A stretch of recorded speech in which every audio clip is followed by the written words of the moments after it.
This is what we call the Huawei Idea Hub. This is, I think, 80 inches. Sarap magturo. Maraming CBS unit. Marami. Yung idea niya is, number one, ang pagkaka-design sa kanya is, isusupport niya primarily yung hybrid na classes. So meaning your students who are at home, yun yung talaga yung main purpose niya. Pero pwede rin siyang ginagamit na parang meeting screen. Pero as a meeting screen, pwede niyo siyang gamitin as a whiteboard. So ito yung ginagawa sa classroom. Okay? So pag nasa classroom ka na, marami siyang options. Pwede ka magpalit ng fonts ng kulay. ng letters na gamit mo, or you can use yung parang saan na yun?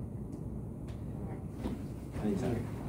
Pwede rin ito gamitin itong pen, sir. Yes, sir. Yes, sir. Pero may daliri, sir. Pwedeng daliri siya. Para hindi mawala. Kasi sir, pwede ka sir magbura ng palm.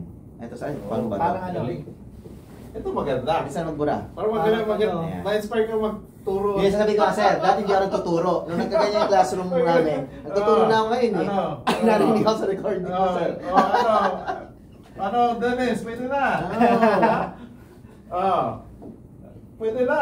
Pwede yan sir, ito. Pwede pa Gawin. Ano nga sir dyan yung button na na palaki Ayan. yan.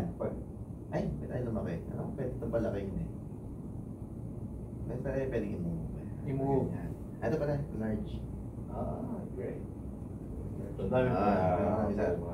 Nasa likuran. Gaganahan ka talaga magturo. Oo, gaganahan ka sir. Hindi lang yung kailangan mo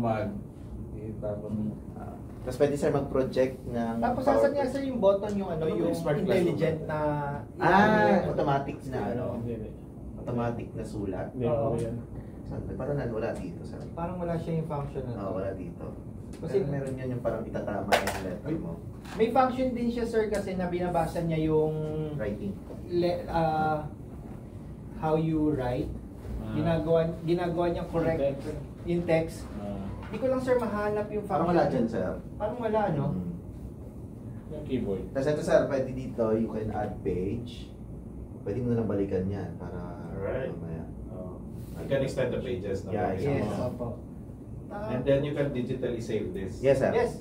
After you save, Oh. pag sinave nyo for some time, ayan, scan lang ni student. Tapos, na yung notes. Yung notes as PDF. So, tapos meron pa siyang attachment na parang nandito yung sulatan mo. Para ka may green board dito na blackboard sa left, either side or both sides. Kung ano yung susulat mo dito, yun yung napoproject. Ang idea niya is para sa teacher. Kasi di ba usually pag nagsusulat si teacher, parang yung mga estudyante. Tapos ang lumang teacher, basta sasalat. Habang nagsusulat, binubura parang... Tama. So ngayon sir, Sinasadya. ang nangyayari dito si teacher, nandito yung projection. Kumbaga parang yung interaction nyo, wala. Kung ano yung sulat nyo dito, Yun ang nakikita niya. yun nakita ng students. And then, Parang smart surface yung mga sinusulat niya. yes, pero yung third party kasi namin yun. Pero yes, exactly, Press. Smart surface siya na parang ika-capture niya kung ano yung nandito mo. Tapos it can be either white or green May board. nakita ko mag-demo kahapon. Doon sa ChedX doon sa ano. Baka. Possible. Meron. Ito po. Parang isang vendor din. May isang black na ano dito na sinusulatan nila ng chalk. Chalk yun mismo sir. Lalabas dito sir. Yes. Actually, yung mga ibang schools, ginagawa pa nila gamit pa kasi may mga teachers na gusto nila yung Chalk. yung texture ng chalk, parang feeling nila hindi sila nakakapagturo kasi hindi natutumihan yung kamay nila. So, pwede rin po. Actually, it will work or yung pen natin or fingers. Dito na. Eto sir, ang ano niya, Wala tayo ganito. Pero hindi rin ito kalaki. pwede ano siya sir, meron siyang 80 plus, meron siya 60. Tapos ang ganda ng wala nga sir, no, yung function na Parang wala dyan, yung sir. button. Ito yung million. Isang million. Ay, Hindi sir, mura lang yan. Hindi sir. Parang 200. Parang ganun. Talaga? Talaga? Pwede i-credit card? May promo Kaya mo sir. Actually sir, Kasi sa amin, sir, may nakita kong post sa Huawei Facebook. Oo. May pricing siyang naka-post. Parang around 200,000. Kasi yung sa amin sir 2M. Pero marami Piraso yan. Oo, sir, mga 6. Tapos may mga TV pa. Kasi smart classroom setup naman ito yung Set up pa yun, sir. Pero okay na kasi ito meron mo ng ganun eh. So may camera, ito, kasama to, built may dito, AI to. So for ang meeting, ang function naman yan, sir, tulad niyan. Mas hindi napunta dun sa ano? Ah? Baka kasi palit lang yan. Yung, Asan na yung camera? yung space na yun. Yung budget na nilagay dun sa Yung specifications natin. Ay, naka-disable kasi naka-setup siya na pang meeting lang namin dito. Pero meron kasi siya, sir, may function siya. Yung camera, Yan. hindi sir, ito kailangan to may meeting, ano kayo? Ito pwede to Zoom meeting dyan. Opo, pwede. Pwede niyo siyang anuhan kasi dalawa yung app naman na gamit niya. It runs on both Windows. Harmony OS and Windows Enterprise. So pwede niyo siyang downloadan if you have Zoom.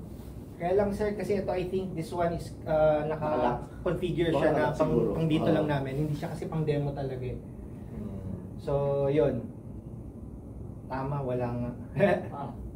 Pero anyway, Tapos you can, sir, project.